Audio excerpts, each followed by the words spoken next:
Oke nih, kalian boleh memanggil ibu dengan sebutan Ibu Mega. Nah, ibu di sini atau pengajar kalian ya. Sebelum memulai pembelajaran hari ini, alangkah baiknya kita berdoa terlebih dahulu ya. Berdoa dimulai. Berdoa selesai. Memberi salam. Assalamualaikum warahmatullahi wabarakatuh. Nah, ibu ingin bertanya, hari ini masuk semua kan? Alhamdulillah, kalau hari ini pada masuk semua. Nah, untuk lebih semangat lagi dalam belajar ini, kita bernyanyi sama-sama ya. 1, 2, 3. Dari Sabang sampai Merauke, menjajah pulau-pulau, Samu menyambung menjadi satu. Itulah Indonesia. Indonesia tanah airku, aku berjanji padamu, menjunjung tanah airku, tanah airku Indonesia. Nah, udah pada semangat kan dengan lagu dari Sabang sampai Merauke? Nah, hari ini ibu akan menjelaskan tema 9, yaitu tentang benda-benda di sekitar kita, dan subtema 3, yaitu tentang manusia dan lingkungan sekitar. Nah, di tema 9 itu ada mata pelajaran yaitu bahasa Indonesia, PPKN, dan IPS. Nah, yang pertama ibu akan menjelaskan dulu tentang bahasa Indonesia, yaitu tentang iklan. Ada yang tahu iklan itu apa?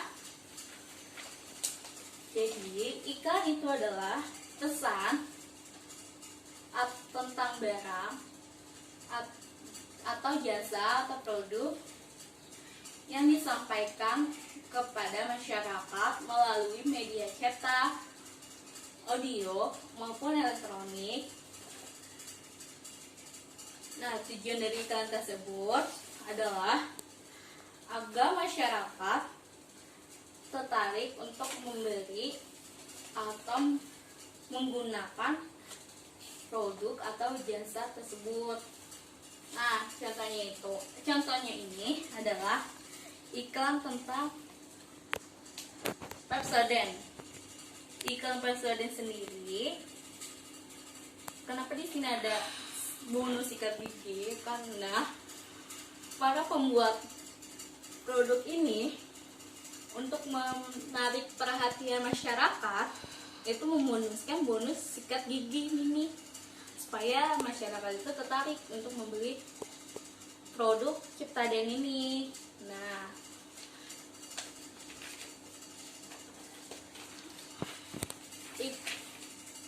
iklan sendiri ada 3 jenis. Yang pertama, iklan tempat pengumuman atau pemberitahuan, yaitu adanya di media cetak, seperti halnya koran. Contohnya itu seperti tentang lowongan pekerjaan. Nah, yang kedua itu iklan penawaran, seperti halnya tentang adanya iklan tentang burger atau yang lain, seperti adanya iklan ini kadang adanya di televisi ataupun di brosur-brosur. Kalau misalnya dan ketiga adalah iklan layanan masyarakat. Iklan masyarakat sendiri yaitu adanya di media elektronik, biasanya yaitu tentang iklan masyarakat tentang dilarang merokok ataupun dilarang memakai narkoba. Dan kadang ada di jalanan juga tentang spanduk. Nah, itu pembelajaran bahasa Indonesia tentang iklan. Yang mata pembelajaran kedua yaitu tentang adanya persatuan dan kesatuan. Ada yang tahu persatuan dan kesatuan itu apa? Jadi kesatuan dan kesatuan itu merupakan hal penting yang harus dimiliki setiap negara, karena manusia merupakan makhluk sosial yang harus berinteraksi satu sama lain. Kenapa manusia disebut makhluk sosial?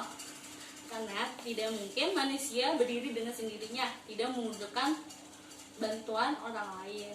Jadi disebutnya manusia adalah makhluk sosial. Nah, Indonesia sendiri adalah negara kesatuan dan kesatuan. Kenapa? Seperti halnya semboyan kita, Bhinneka Tunggal Ika, yaitu berbeda-beda tetapi satu jua. Walaupun suku, ras, dan budaya yang berbeda, tapi kita saling tolong menolong satu sama lain. Nah,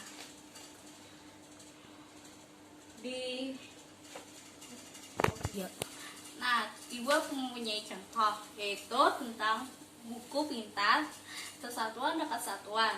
Nah, Persatuan dan Kesatuan ini adanya hidup rukun. Pengertian dari hidup rukun sendiri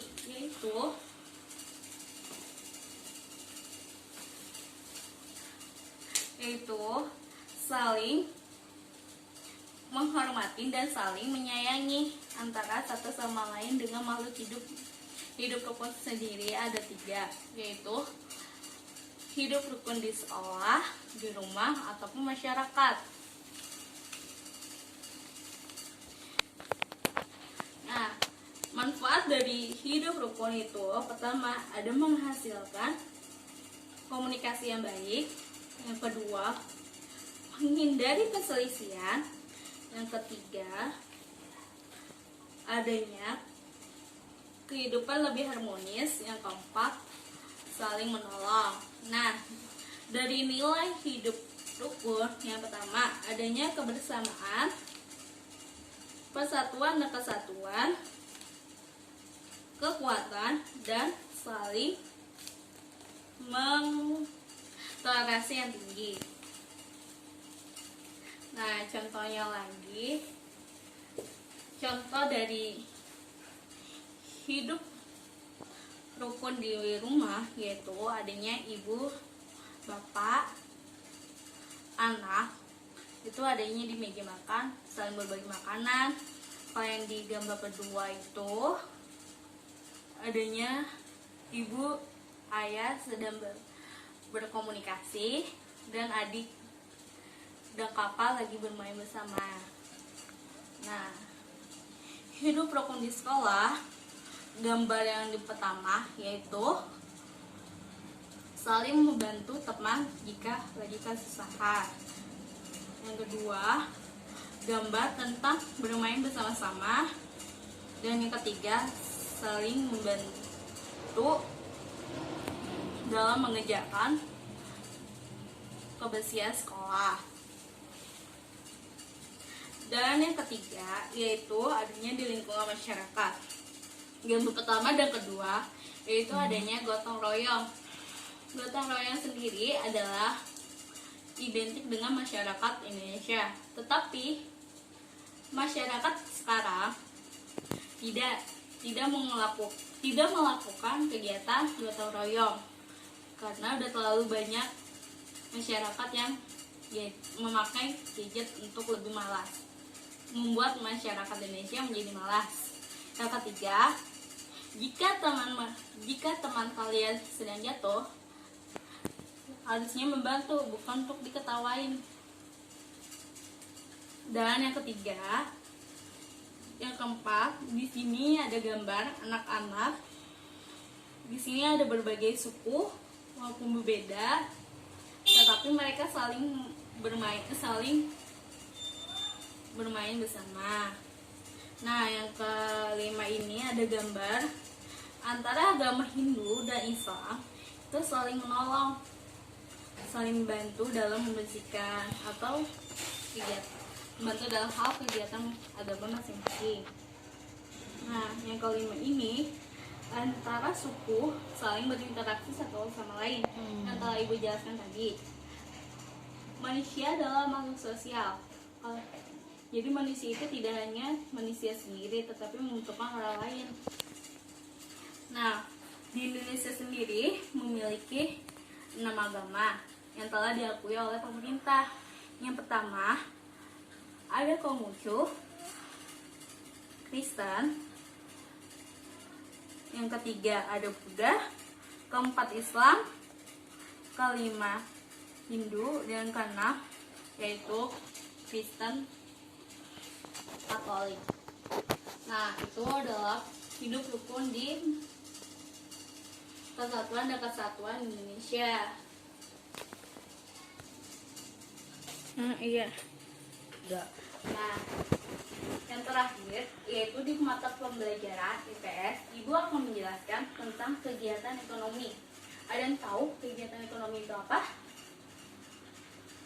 Jadi, kegiatan ekonomi adalah suatu kegiatan seseorang, perusahaan, maupun masyarakat untuk memproduksi barang ataupun jasa untuk mengonsumsi barang atau jasa tersebut. Nah, kegiatan ekonomi itu seperti yang barang dan jasa itu untuk memproduksinya, seperti halnya iklan tadi. Iklan tersebut bisa disebut dengan barang ataupun jasa. Nah, dalam kegiatan ekonomi biasanya masyarakat itu menggunakan transaksi uang untuk melakukan kegiatan ekonomi. Nah, kegiatan utama di kegiatan ekonomi ada 3. Yang pertama, produksi, yaitu untuk memenuhi kebutuhan manusia untuk mencapai kemakmuran. Yang kedua, distribusi. Distribusi itu yaitu penyaluran atau penyampaian barang atau jasa dari. Nah, yang kedua itu adanya distribusi. Distribusi itu adalah untuk menyampaikan barang atau jasa dari tempat produsen ke konsumen. Nah, yang ketiga yaitu konsumen itu kita sebagai konsumen, sebagai pemakai atau layanan barang dan jasa tersebut. Nah, itu tadi pembelajaran tema 9. Kita ulang, udah ada mengerti fakta pembelajaran hari ini. Kita ulang bersama-sama ya. Tadi dalam pembelajaran IPS, pembelajaran bahasa Indonesia, kita telah mempelajari tentang iklan. Iklan tersebut adalah suatu pesan tentang barang ataupun jasa yang disampaikan oleh masyarakat melalui media cetak, elektronik maupun audio. Nah, tujuan dari layanan dari iklan tersebut adalah untuk agar masyarakat tertarik atau membeli barang tersebut ataupun jasa. Nah, iklan sendiri ada 3. Yang pertama yaitu iklan tentang perniagaan, iklan tentang pengumuman, dan yang ketiga iklan tentang layanan masyarakat. Nah, dalam pembelajaran IPS tadi kita telah mempelajari tentang kegiatan ekonomi. Kegiatan ekonomi itu ada 3, yaitu kegiatan tentang produksi, kegiatan distribusi, dan kegiatan konsumen. Nah, yang terakhir dalam pembelajaran PPKN, Ibu telah menyampaikan tentang persatuan dan kesatuan. Dalam persatuan itu, kita sebagai makhluk sosial harus saling berinteraksi satu sama lain, karena manusia sendiri tidak bisa melakukan sendiri tanpa bantuan orang lain. Nah, Indonesia juga termasuk negara kesatuan dan kesatuan, karena Indonesia sendiri memiliki ras, suku, dan budaya yang berbeda. Nah, itu sekian pembelajaran materi penjelasan tentang materi hari ini. Untuk Sebelum mengakhirinya, kita berdoa terlebih dulu ya. Berdoa dimulai. Berdoa selesai, memberi salam. Assalamualaikum warahmatullahi wabarakatuh. Waalaikumsalam warahmatullahi wabarakatuh. Mohon maaf apabila ibu ada penjelasan kurang tepat atau tidak jelas. Wassalamualaikum warahmatullahi wabarakatuh.